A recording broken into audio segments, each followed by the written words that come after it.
Now then, boys and girls, this afternoon we're going to focus on some of those creatures and animals that live in the Arctic regions. Now, we've already been doing a fair little bit of work about the polar bear. So here's the polar bear, look. And remember, we said earlier in the week about the polar bear that he does not actually, in fact, have white hair, does he? He has what's called see-through or translucent hair. So I'm going to put the polar bear up on the top there. Now, let's have a look at what's next. The Arctic hare. Now, the Arctic hare is very similar to a rabbit, but its ears are much smaller. And of course, during the winter months, you can see that his fur or his hair is white. So that's the Arctic hare. Next, we have the snowy owl. Look at that lovely, beautiful owl, isn't she beautiful? And she too has, look, got white feathers.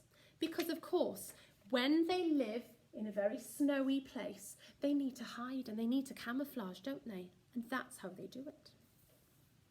Now next we have the Arctic fox. Isn't he beautiful? Now, he's very similar to the foxes that we have here in our country, but their tails are much bushier and they have their white fur too. So that's the Arctic fox.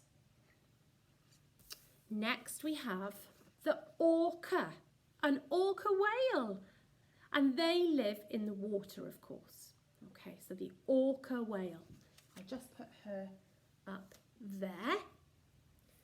And we've mentioned the seals in our stories and presentations before, that actually the polar bears do hunt for these, don't they? They do sometimes eat them, don't they? Well, quite a lot of the time because they make up most of their diet. So the seal, and I'll put them over there. Now, let's have a little look along the line. We have a seal, Arctic fox, the Arctic hare, polar bear, snowy owl, and the orca whale. Now this afternoon, what you're going to be doing at home, you're going to be finding the adults, the grown-ups, the mum or the dad one, and you're going to be matching them with the ones that are their young, their babies. Now, let's have a little look at some of these because actually it may mean that you're learning some new words today. So this one here now, that is the orca baby, isn't it? And when an orca whale has a baby, it's called a calf. A little bit like when a cow has a baby, it's called a calf. The orca whale is called a calf too. So there's the mum and there's the baby, the calf, the orca calf. Right, next, what's this one? Now, whose baby is that? Can you work it out? Is it the Arctic fox or is it the Arctic hare? That's right, it's the Arctic hare's baby. Can you see? They look very, very similar, don't they? Now, an Arctic hare's baby is called a leverette. A leverette. Leverette. And so we'll put that one there, and they're matching there together. Now I think you'll be able to work this one out. Which adult does that one go with? This baby is called an owlette. Owlette. Let's have a little look.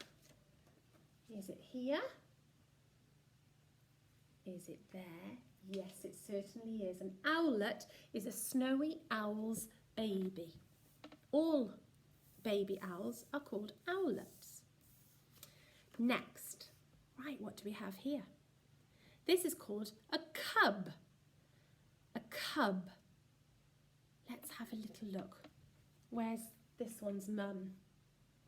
That's right, that one is a polar bear's baby, is a cub.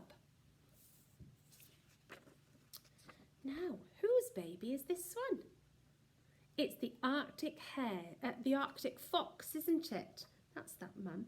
And this one, when it's born, when they have their babies, they're called a pup, like a dog, a pup or a kit. A pup or a kit. So that's that one with that mum there. And look, you can see what this one looks like. This baby is called a pup, again, same as that Arctic fox, a pup or a calf, the same as the orca. So actually they're using similar words, aren't they? They're using the same words but for different animals and combinations. So this one goes right the way over here. Now what you're going to do, you're going to cut out all of those pictures and you're going to put the mum and the baby together. Let's see if you can remember some of those amazing, very, very new words that we've been learning today. Have a great time. Bye for now.